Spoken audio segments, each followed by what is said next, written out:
Crazy hair, crazy guy. We're going to take a quick break now, after which time the cadets go on an epic journey around the base and once more get close to the truth. How'd you like that? Oh, this is movie stuff. Look at the guy looking the white hat. Yeah, proper like sort of Indiana Jones sort of character. professor. Yeah. So the countdown is well underway. Oh my gosh. It looks beautiful, doesn't it? Yeah, it's beautiful.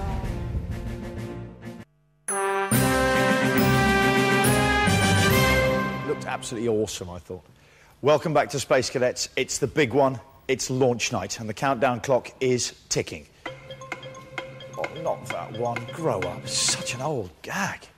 Yesterday, our 4 Space Cadets, Billy, Paul, Kerry and our plant Charlie, an actor, got the nod from Mission Commander, and they were told they'd have become Britain's first ever televised space tourist. Now, were it true, this would naturally arouse the interest of the press, and as it was crucial to convince our cosmonauts that everything appears true, a press conference was called. Again, imagine it's you in there and ask yourself the question, why wouldn't you believe it?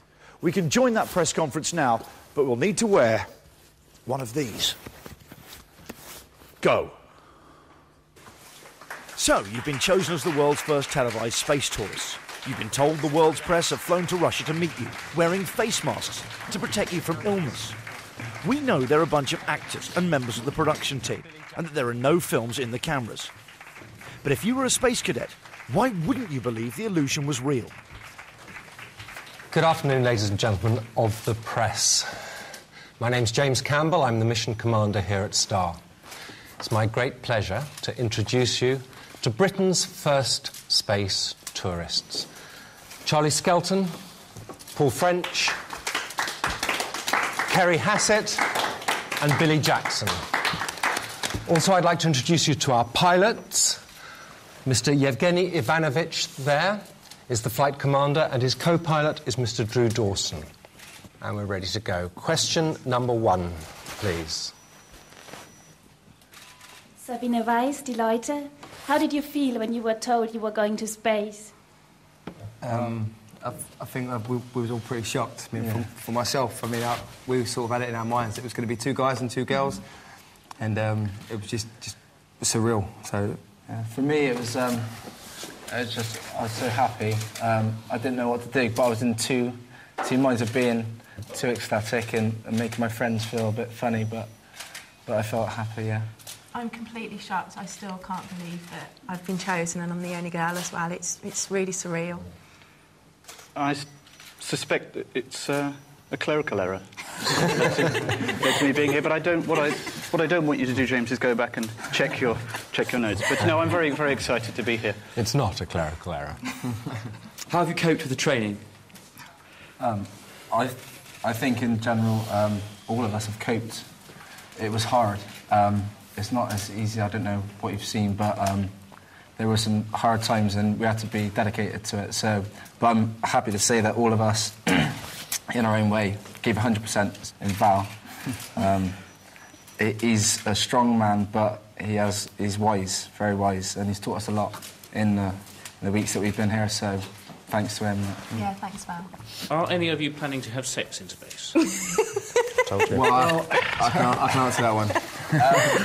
No. For myself, no. Being the only girl, no, definitely not. Oh, that rules out in. What do you think of STAR's training program? We're all just normal people. So STAR's program has sort of helped us to come in here, get a knowledge of space and how things work, the mission itself, and, you know, it's made us even more enthusiastic about going into space. So in that case, I think STAR's program is going to be massive. Have any of you ever slept with a hooker or are members of the EastEnders cast? Or would you be prepared to in the future? Well, Guys, do you want to go ahead? I wouldn't rule out a member of the EastEnders cast, but other than that... I don't think my girlfriend would like it very much, but, no. No, he wasn't a hooker. I'd quite like to meet Ross Kemp, so maybe. Charlie, did you know that Christmas in Space is actually our 3rd favourite for Christmas #1 back home in Britain? Is there any plans for the 4 of you to release it when you get back to Earth? Yes. Yeah. It definitely is now. Yeah. Kerry does the harmonies. I do the harmonies, yes, that's right. Could I ask who is performing it? Sorry, you said no. I do have to ask that one question. Who do you think's performing it? You are. We are, Charlie. Charlie. OK, that's enough. France du soir. Neil Armstrong said, one small step for man, one giant for mankind. What do you plan to say? One small step for reality TV, one giant leap for a Bristol boy. That was going to be mine. Charlie? I'll probably keep mine to a short, pithy expletive. I really don't know. So I'll just think, I'll roll off my tongue when I'm up there. I can't even begin to think what I'm going to say, because it'll probably come out wrong anyway. OK, everyone, thank you very much for coming. We've laid on a little hospitality for you guys tonight. I hope you enjoy that. I'm going to get my troops back. They've got quite a busy evening ahead of them. Thank you very much. Thank you, guys. Thank you.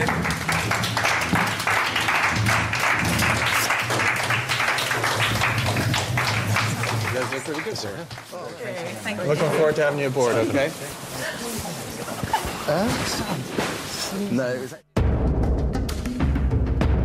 So, the chosen 4 have had their first taste of fame. What about the other 7 cadets, the ones that didn't make the cut? Well, don't worry, they're safe, they're secure, they remain on base, and they're being well looked after. Remember, each of them is already $5 richer, and they'll all be really taken to real Russia and trained as real cosmonauts for a zero-gravity flight. But they are not yesterday's people yet, because they might yet be tomorrow's people. That's right.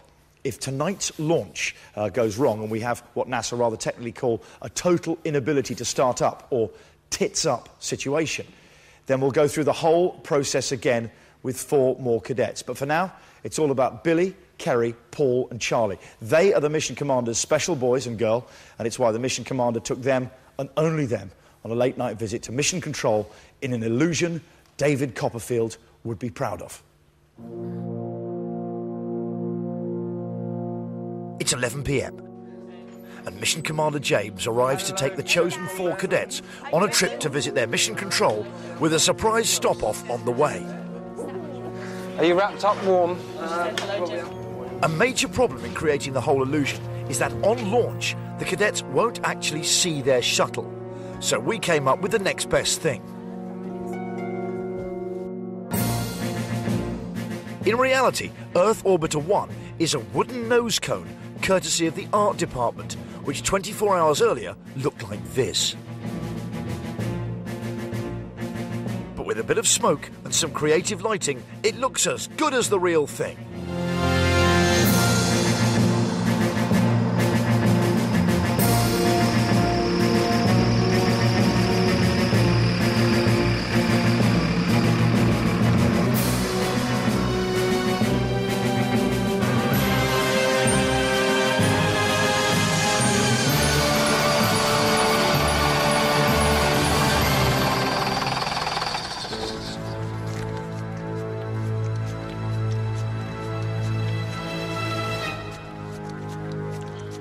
OK, guys, this is my favourite bit. Before we reach our final destination, I've got a very special surprise to see Earth Orbiter 1 in the flesh. Oh my God! We can't stop very long because they're busy, but I've arranged for the doors to be left slightly open so that you can have a quick look inside. Oh, man, this is crazy. OK, if you'd like to just come here and have a look at it out the window. Oh, my God! There she is. Earth Orbiter 1. Oh my God! Oh, my gosh, look at it. If you just look, you can see the liquid oxygen and hydrogen that Dr. Oates talked about.